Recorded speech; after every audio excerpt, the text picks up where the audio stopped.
Hi, it's Sam from the BeBold History Network again. You're watching the third of 3 videos with Dr James Boyce about colonial Australia. In this video, James talks about the experience of Indigenous Australians, Aboriginals. He also goes on to discuss the parallels between the culture wars emerging in the UK and the history wars ongoing in Australia for 20 to 30 years.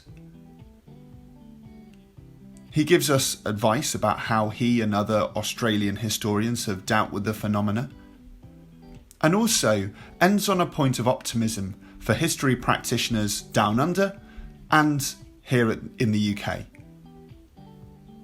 If you enjoy this video, then please do tweet about it using hashtag BeBold History. You can also find us on Twitter at BeBold History. Please also do us a favour and subscribe to the YouTube channel that you're watching this video on right now. It's really simple. All you need to do is just click the big red subscribe button that you can see in the top right hand corner of your screen right now. We had a question on Twitter from John McGarver, who asked about the kind of role of violence in the colonisation of Australia and I guess the impact that has on the Indigenous population as well. I don't know, and I know it's very, from my own reading, I understand it's very difficult to quantify kind of levels of death. I mean, I know Henry Reynolds calls it the Forgotten War, but how is that violence happening? What is happening? And what impact, I guess, does that have on both the colonisation of Australia, but also the Indigenous population there? Yeah, well, this has been a big area of discussion in Australia in recent decades, because it took us a long time to face up to the truth of the violence. While there was, in North America, there's the cowboys and Indians and the Western movies, and the sort of war on the frontier is part of national law, even national sort of culture, even if it's been done crudely and offensively. It's a sort of part of the tradition. Australia is very different. Australia is the only part of the British Empire where there's no treaty or legal arrangement with Indigenous people, because there's no recognition of their sort of right in law to the land by the British early on. Well, I mean, we could talk about this all night. There is not quite that straightforward, but that's essentially the difference with the other colonies, including New Zealand, is the Aboriginal people are not seen as farmers. They're not seen, and again, this is another thing we're facing up to the truth of in recent decades, that there's a lot of misunderstandings about Aboriginal land use, including the extent to which they were farmers, or this blurry line anyway between hunter-gatherer and farmers that we now understand. But anyway, the point is that the continent, in a legal sense, is deemed empty, open to terra nullius. It's a land not without people in the sense of, I mean, obviously they knew Aboriginal people are there, but a land that's open, that can be owned in British law without reference to the native title, without need to even a sham treaty or agreement, not even going through a process. So that has implications. That had implications for the way violence was understood as well. It was seen that these were such a primitive people, in the European mind, that how could they have resisted? How could they have conducted? They didn't do it. To concede that there'd been frontier warfare was to concede that they'd not only been here, but had an attachment to country, had a defence of country, had a political structure, a political system. It was something that the country couldn't face. It's the great dark secret that underpinned It was better known in the 19th century than in the 20th. It was something that the first generation, people moving into the land, were well aware of the violence. But the memory recedes, and also a lot of the violence was done unofficially. You know, like it couldn't be written about or talked about because it was actually illegal under British law. It was, you know, murder. So the records are a bit dim. Most, with some exceptions, like here in Tasmania, it was actually organised in the late 1820s. It was organised and orchestrated by the colonial government. So it's very well documented. The last phase of the frontier conquest in Tasmania, it was even called at the time the Black War. But that's the exception rather than the norm in Australian history. Most of it was done, you know, it was either pretended to be a policing matter, or it was just done by the squatters themselves out on the, you know, as part of the first wave of dispossession. But in the last, there's been an amazing wealth of scholarship, national and at a very local level, uncovering the story of frontier violence in the last 50 years, but particularly, you know, in the last 20 or 30 years. Now that's been disputed, that contested but largely outside of the history profession. There's not, obviously within history, there's all sorts of debates about all sorts of aspects of this. But the essential truth of the extent of frontier violence is not disputed by historians, because there's just such the weight of evidence is so overwhelming now as a result of the decades of scholarship. But it is disputed in Australia outside by commentators and politicians who are really concerned at the contemporary implications. And it's called the history wars. And the certain media outlets, particularly those owned by a certain Mr. Murdoch, who a name that we share, who engage in these sorts of cultural war campaigns that you know, the feature a big part of life in America, and we have, you know, they had their own versions. But history is central to these, and in Australia, just denying the level of violence that was committed has become this sort of strange political, I mean, very, very sadly, very ignorant debate. The debates on all sorts of things, of course, but not on the actual level of violence.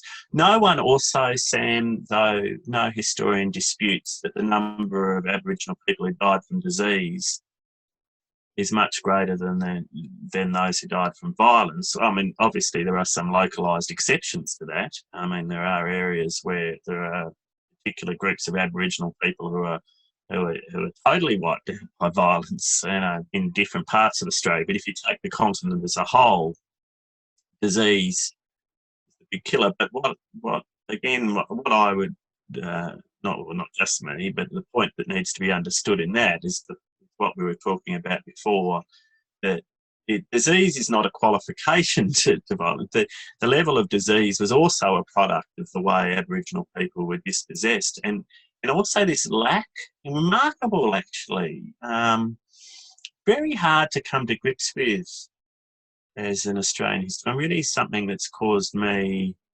I haven't fully worked, I haven't worked out, and perhaps we never can work out. It's the level of neglect, the level of disinterest in the death toll from disease is incredible, because a lot of remember the 1830s, 40s in particular, the evangelicals, the humanitarians, if you like, the great heroes of the anti-slavery campaign, have a lot of political power, and they're quite concerned about what they called native peoples. You know, it's one of their issues. And we have those people in Australia as well. They're not all sort of callous, indifferent brutes. There are some of those. But, you know, there's the full mixture of humanity. But there's also that there is a remarkable sort of acceptance of the inevitability of Aboriginal demise. And that leads to even simple measures like setting up reserves places of safety and sanction, even missions. There's even a real, there are missions set up. Missions can become a place of safety for all their sort of oppression and cultural oppression and ignorance. In early years, they can be a pretty important refuge, and in some areas they do operate as that. But overall, the argument for genocide, one of the big debates in Australian history is whether it was genocide, obviously a contemporary modern term, but put back, was there a deliberate policy of extermination? And the biggest argument for that, in my opinion, the general consensus is that not, I would say, among historians. There's debate about this. I think there, in the Victorian frontier, what was known as the Port Phillip district, I think there's a very strong argument that there was genocide, but because they knew the consequences of this policy of just opening up the land, there was a call to set up reserves, to do it in a controlled way, to provide food. They knew, even though they don't know all the detail of disease, just as much as COVID. We now know, it's like saying, oh, COVID just spreads as a biological thing. It's nothing to do with what governments... we now know what a load of nonsense that is, isn't it? We now know that public policy decisions are made. You can't separate biology from the other. Of course, the organ, the virus operates, does its own thing. But the policy context determines how the virus behaves. Now, they knew that in the 19th century too. So there's humanitarians who are calling out desperately for action as Aborigines are dying from disease in enormous numbers because there's dirty water, there's a lack of food, decent food. They knew when people are concentrated together in these sort of squalid camps, they would die from disease. They know that. And there's a lack of government concern. There's a lack of community. And so there's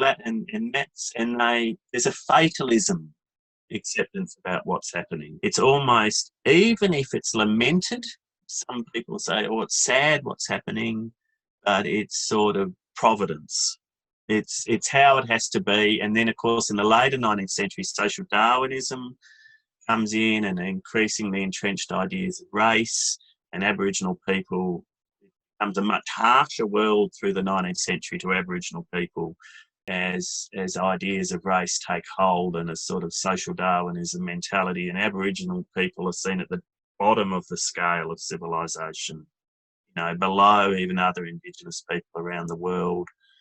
And so their demise is seen as inevitable, almost in those awful racial pseudo-scientific terms. And so this sort of fatalism and gloom it's sort of an underpinning. It's not talked about all that much in culture and policy, but it underpins this sort of lack of facing of the truth of what happened, and this extraordinary culture, this extraordinarily diverse nations that we dispossessed, which is, I think that's another thing that taken us. This is really quite recent, it's just in my own lifetime, the change has been extraordinary. But it's still, many Australians are struggling to look at the implications of this. When I was younger, we thought maybe Aboriginal people had been here some people thought 10,000 years. It keeps getting pushed back over 50,000 years now. This is as people say, the longest continuous human culture on Earth. Aboriginal people have always just said they were here from the beginning, and everyone's sort of, oh yeah, well, that's a nice Dreamtime story, and it's now stuff. It's as close to the beginning pretty much as we can get. And the enormous diversity of language groups and cultural practices and the richness of this ancient culture. And then the other thing we've been facing is that they resisted the British colonisation, but not just resisted it, but accommodated it and found new ways of surviving. And so that's the other thing. So this story of ending has become stories of beginning as well. Incredible tales of survival and adaptation. And this is enormously enriching Australian life. this is a story of not just a story of despair, but also a story of hope. But to see the story of hope, you have to face the true reality of violence. Is just really should be. I mean, there's so much work done on that the fact that is still disputed is only a matter of politics. That's about the sad state of our democracy and the sad state of our media and the sad state of our public conversation. It's not about historical scholarship. It's about our politics. Yeah. Whilst we're on that, actually, there was a really good question on Twitter from a history teacher, Sean Ailing, who asked about kind of accessible stories that we might use to sort of explain these big narratives about Aboriginal experience or the squatters, etc. I guess, you know, in both terms of, I mean, she puts it as resistance, but I guess kind of compliance, resistance, experience in general. I don't know if there are particular. Yeah, well, they're all different aspects of resistance in a way, aren't they? I mean, again, a similar. Our understanding of resistance, both in terms of Indigenous resistance, but I think probably, you know, in terms of resistance of commoners in England's dispossession. I mean, resistance is not always just done, you know, with a gun, or, you know, with a spear, or with armed resistance. There's all forms of, and often sometimes that's not the most effective way to do it, or a possible way to do it. So resistance has come. Is associated with survival as well, and I think it's become very important for Aboriginal people that it's not seen. 1788 is not seen as some sort of line in the set. You know, it's not like Indigenous history stops in 1788, and then you have pre-settlement and post-settlement as if there's this sharp line in the sand. It's in fact much more. You know, it's a continuous story, and Indigenous culture adapts and it changes and it moves. So I think it's important to when exploring these stories that you know we both face the truth of the brutality and suffering associated with conquest and with settlement, but also see the continuities as well, you know, through adaptation and resistance.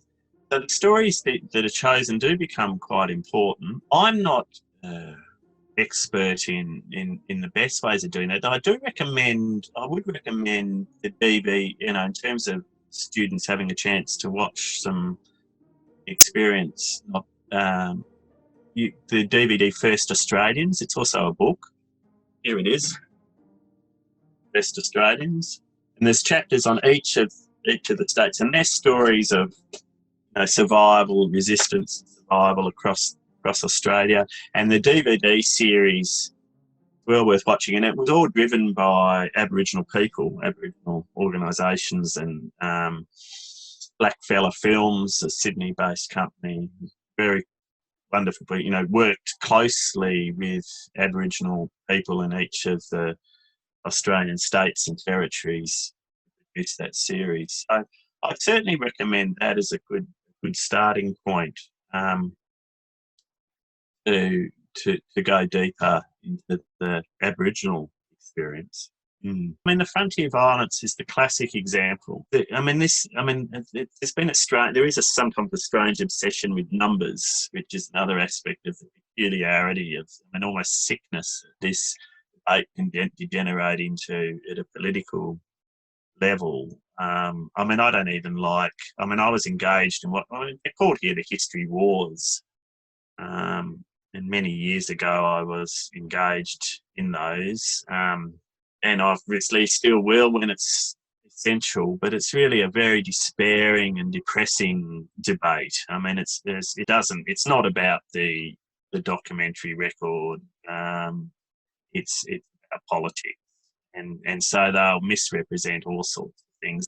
But they'll get focused on wanting a particular number and documentary proof for that number, as if it's, I mean, does it matter? You know, I mean, you know, in terms of I mean, in Tasmania's case, let's just look at Tasmania, which has been a big part of the history wars because it was the most documented, as I said before, part of the frontier. And in the 19th century, it was quite well known, part of the Indigenous story, because they used to believe it was the one place where all the Indigenous people had died.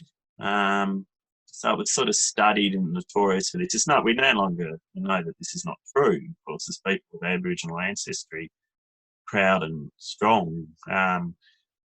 But it was a very notorious frontier conflict, and certainly by the mid-1830s, the couple of hundred survivors were all exiled to an offshore island in the Bass Strait, almost all. We know that in such a short period of time, the Indigenous population is decimated. So how much does it really matter whether 1,000 people died by British guns, directly shot, or 1,500 or 500? I mean, it's such a strange way to face such an overwhelming tragedy. I mean, there's no dispute about the violence. There's no dispute about the state's role in that. It's all documented. There's no dispute that many people died later from disease. And none of these things are disputed. And sort of this obsessive focus on particular little aspects of what happened becomes part of denialism, really. It's sort of, it's used in sort of ways that are deeply disrespectful of the human beings involved, really. So that's, and I think when we approach other issues like slavery and the same sort of thing, let's keep a moral sense of the big story before engaging in sometimes politically, sort of reactions to. I mean, I think historians, to be fair, generally do that. I mean, this is not a critique of historians. I think, but in the political debates, it can be lost. I think, on the whole, certainly in Australia, I think there has been with all our differences and debates and differences, generally history has been written with a sort of ethical compass. I think the scholarship of the last 3 decades is quite impressive. The problem is getting that out into a wide audience, which is where history teachers are the key, and how you communicate that, and the problems with the whole university system that we've had as well, the rundown of universities and the rundown attacks on the humanities that are all part of that broader political problem. But the actual historical scholarship, and some very accessible works that we could talk about. But you mentioned Henry Reynolds, and Henry's fellow Tasmanian, actually. He's not far from here. And his works certainly have had a very wide reach. But many others as well, yeah. That if you face the truth of the suffering and the brutality and the horror honestly, you look at that honestly and you name that up, that gives the space then for the other conversation. Because, if you start talking, say, for as an example, with Aboriginal, if you just start talking about Aboriginal adaptation and accommodation and how the settlers were changed by Aboriginal people as well, and if you talk about that without naming up the violence and the reality of conquest first, then that can become problematic. But I think we should be at a point, I hope we are at a point with that in Australian history and British Empire history, is that having faced that truth now, surely there can be room for to have the fullness of the conversation, But if we go back to the point, and this is the problem with the politics, certainly in Australia, I suspect in Britain as well, the problem with these culture wars and this politics is it's dragging us back into areas that are actually being settled by historians. We're having to go back and fight fights that aren't actually historical fights like I was talking about before. They're really political fights. And that, paradoxically, is delaying us and preventing us having the other conversation, that there was actually more than this as well, you know, because we're having to go back and into issues that should just be, we should be able to be, there's been enough work done on them that we should all be able to accept them, cover them, without having to sort of be able to have some other look at some other aspects of the of the colonisation experience. And so it's really that political backlash that we've had has really harmed us in Australia, I think, in terms of as a culture being able to sort of mature in how we had the conversation about the past. Resonates a lot, actually, in that I think we are going through similar things in the UK at the moment. Kind of disparity between where the debate among historians about the empire and enslavement, as you mentioned, has moved, and in the public it's not moving as fast, you know, in terms of public history, and unfortunately, similarly to Australia, I think politics has a large role to play in that. Well, they just don't, and they don't read, do they? I mean, what do we do? I mean, they're not interested, a lot of the leading cultural war people, in the research. I mean, we've got a Prime Minister who doesn't engage in the history wars as viciously as some of his predecessors, but still steps in regularly when he needs to prove his conservative credentials.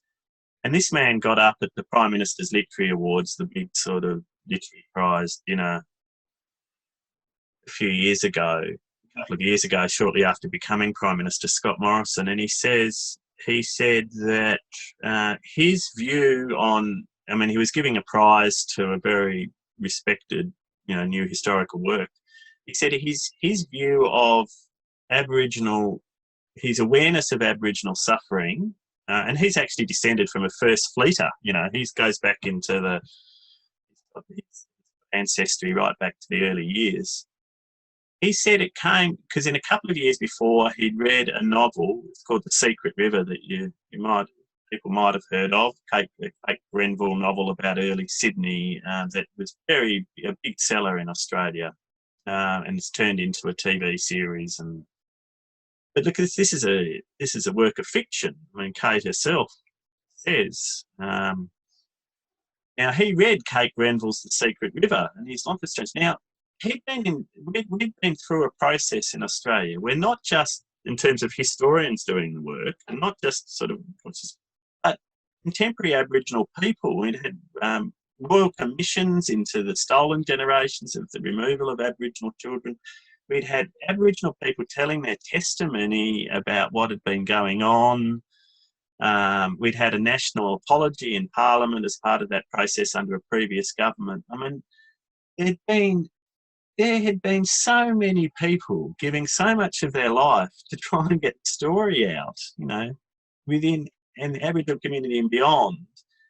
That, I mean, good on you, Kate, in terms of writing a novel. But for a Prime Minister to have been so arrogant and disinterested in the history of his country, that until late into middle age, he hadn't even bothered knowing anything about this suffering that was essential at the heart of our national story. A person who says he's interested in history, who talks about history all the time, represents the seat of Cook, and who's one of his heroes, he says, is Captain James Cook, who's a precursor to settlement with his 1770 navigation of the East Coast. You know, he claims the name of the shire in which he lives is the birthplace of the nation. You know, he goes to these events that commemorate this sort of early national story, and yet hadn't bothered. Admits, doesn't even realise that might be this man's very into marketing. You know, he's very a PR spin. He's an ex-head of Tourism Tasmania. He's of Tourism Australia. He's a marketing man. Yet he doesn't even realise that that's a cause of something maybe to be a bit embarrassed about, that you knew nothing. You didn't realise Aboriginal people had suffered, or the story of the consequence, that you hadn't listened to Aboriginal people's stories. You hadn't paid any attention to what they were saying, let alone what the historians have been writing about, or what so many people in the community have been trying to document at their local level. This should be a thing of deep shame, but it just passed without comment. No one thinks that's surprising.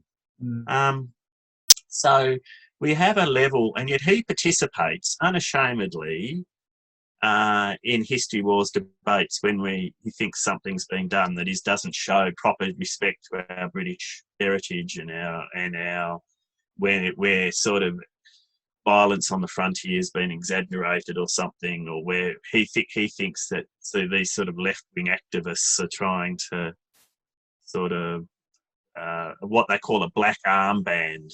It's called the black armband view of history, when they're trying to get that on the curriculum, in the schools.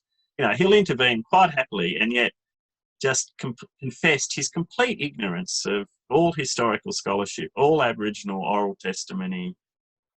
And that's the sort of thing we're dealing with. Ignorance. Again, resonates greatly. Yeah. So just every October in the UK, we have what's called Black History Month. I don't know if they have it in Australia as well. But essentially, it's a month the very existence of it is frustrating. Unfortunately, it's a necessary evil, but we shouldn't have to have a month. No.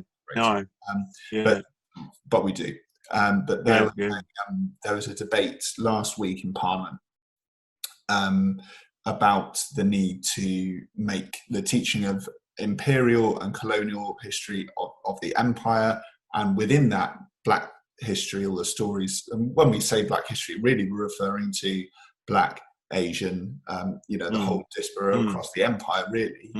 To make that compulsory to be taught in UK schools at Key Stage 3 or Key Stage 4 in some cases. Because at the moment it's not. The only thing that's compulsory on the UK national curriculum at Key Stage 3 is the Holocaust.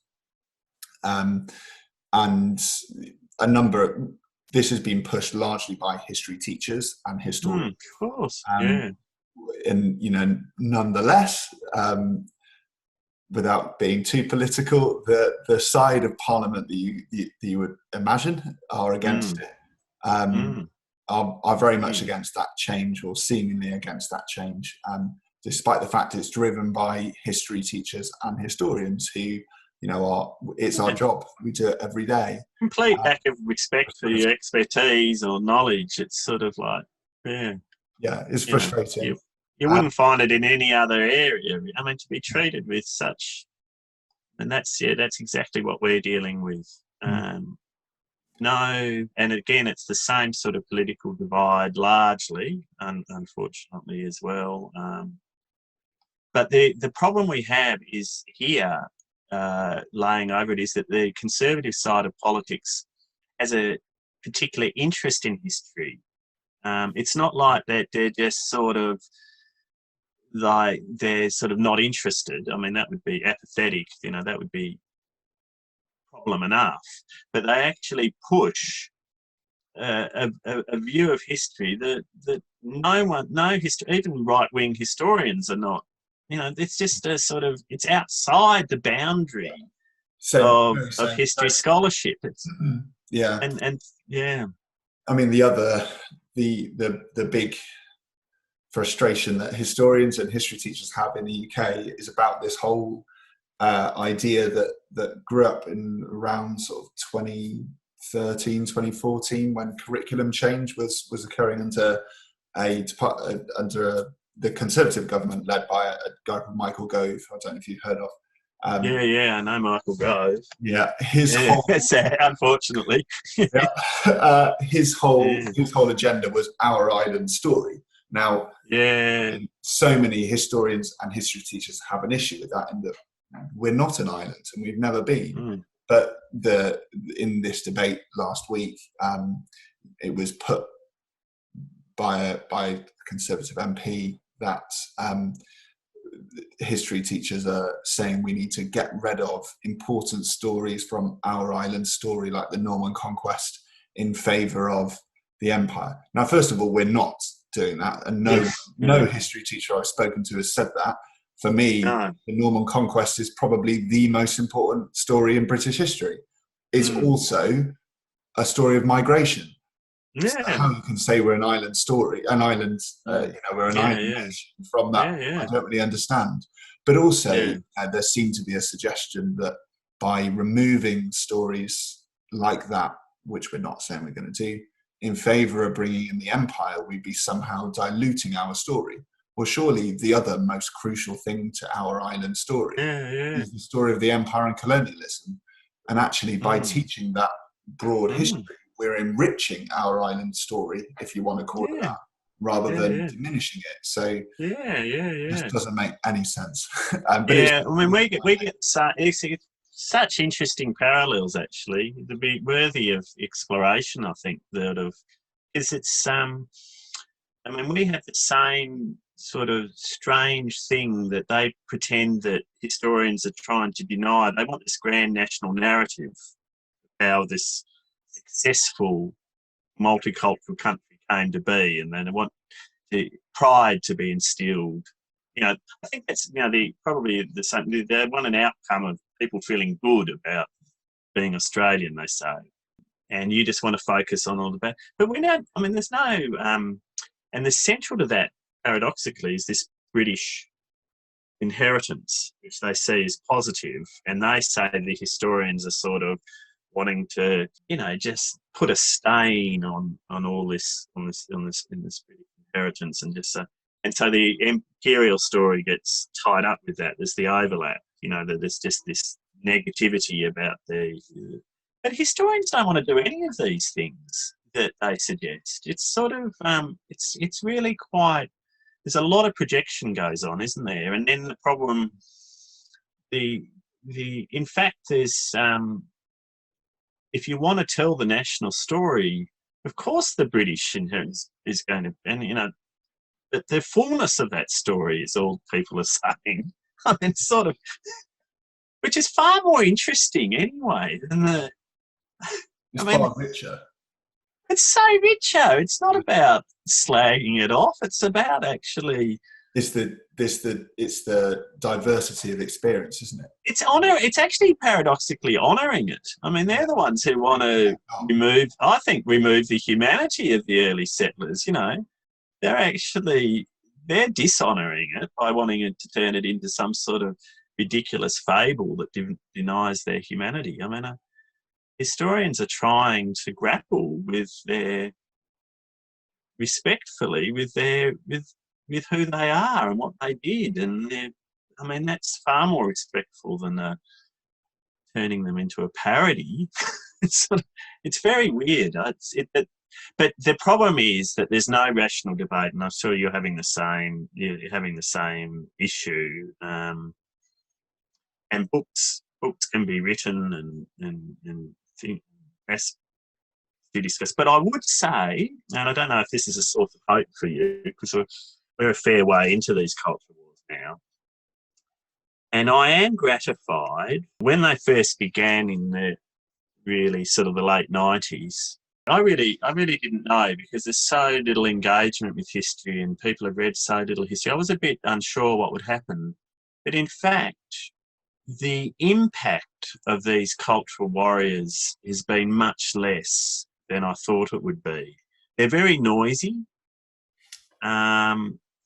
They have some very powerful disciples and their own little organisations. They're very well connected, but it's actually been quite gratifying to me how, despite our level of historical ignorance, and despite the fact that you think, historians often, we write all this stuff and no one reads it, and history teachers do their best and students don't enroll or don't, sort of just seem to be focused on subjects they think will get them a higher score into university or whatever, In fact, something has been shifting.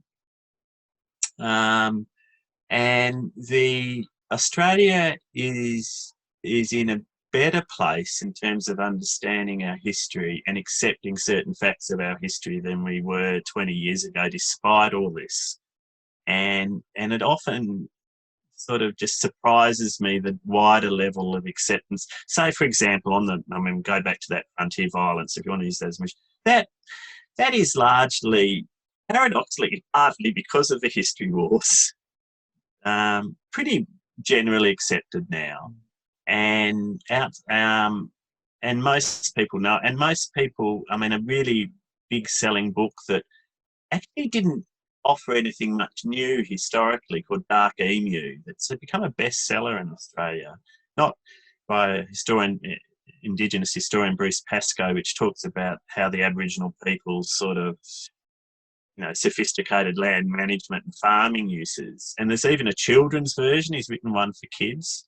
Now, historians haven't really joined in with that because it's, in a way, it's not, there's not an awful lot new in there in some ways. So, just from a historical point of view, it's easy to sort of almost be a bit annoyed, oh God, we've been saying that for 20 years, but no one, paid attention. And suddenly people are going, wow, about this book. But in the other side of that, I would see it more positively as, I think the work of historians and history teachers and history students and everybody, and just ordinary people reading people who do read history, just that little bit of grinding away that you can't really measure and see the impact, has had a profound impact. And so when something like Bruce Pascoe's book comes in, it's sort of into a different world than it was. And, you can see it in sort of certain acceptance of, the newest World Heritage Site in Australia, nominated by the Victorian government but accepted by UNESCO now, is this big eel farm, in southwest Victoria. This very sort of engineering works that was really about trapping eels and directing them in certain channels. And it's an impressive site, but it's unimaginable that would have been a World Heritage Site 30 years ago, that an Australian government would nominate it. But now, people are really interested in that. And there's a great interest in the sort of questions about how we've lived on the land. It's partly because of the environmental crisis. So bushfires are massive here. And so there's all this interesting conversation about Aboriginal fire management, with climate change, and there's been, again, it's hard to imagine those conversations in the same way 30 years ago. So one advantage of being a bit older now, I can sort of see the things have changed for the better as well as for the worse. And yet, if I try and pin that down and look at the politics, I can't. It can feel slightly despairing. The other advantage I have over purely academic historians is that I try and make this sort of independent existence pay, and also because I sell my books down at the main tourism market in Hobart on a Saturday morning called Salamanca Market, which is after Port Arthur, with Port Arthur, one of our top tourist sites. So it's a massive market. I meet people from all over Australia and local Tasmanian people, and of course before COVID from across the world. And so that's helpful for me because obviously they're self-select coming up to the historian's table. But to do that sort of a cross-section of people who are reading history books, when I'm sitting at, the rest of the week, sitting by myself, working and engaging a bit online and going to an occasional, I would never think that was true. And so that's been a good thing for me, really, over recent years, connecting with ordinary Australians and Europeans and Americans who are not necessarily even, tertiary educated in many cases. They're just cross-section, a real genuine cross-section of the community, and they're reading books. And so partly that's, of course, a legacy and a credit to history teachers. And people who write. It just shows that all that little bit of work does make a difference, is all and I think that's important. We can lose sight of it if we only focus on these loudmouth people like Gove or Tony Abbott or our Prime Minister, these ignorant, really, in terms of history people who have big audiences and they have mates in the media and they've got certain... their voice can feel like it. And again, let's not give them all power. And sometimes to hear the value of our work is not so obvious, but it's really there. It is leading to cultural change. And some of these conversations we're having, some of even these frustrations we're having, we wouldn't be using even the space for the conversation probably 30 years ago necessarily. So. Yeah. It's a wonderful note of optimism, isn't it? Yeah. Well, I mean, I'm not sure if I'm optimistic or not, but a bit like environmentalists. You have to be. I think we have to. The question of whether that balance of whether we can be optimistic or not, I don't know. But I think we have to be hopeful. Part of staying hopeful is seeing that there's not only one story going on, and there's lots of ordinary people in our societies who are trying to engage with the past with some integrity and some truth and some compassion, and let's not forget that. And our little bits of work in that picture, as teachers, as writers, as readers, as citizens. Matters. In the same way that the ordinary people's lives in the past mattered, and they didn't. It wasn't all shaped by the big and the loud and the noisy. Thanks for watching this video from the BeBold History Network. If you enjoyed this video, please hit subscribe on our YouTube channel. You can also get in touch with us on Twitter at BeBold History. And if you are talking about us, use the hashtag BeBold History.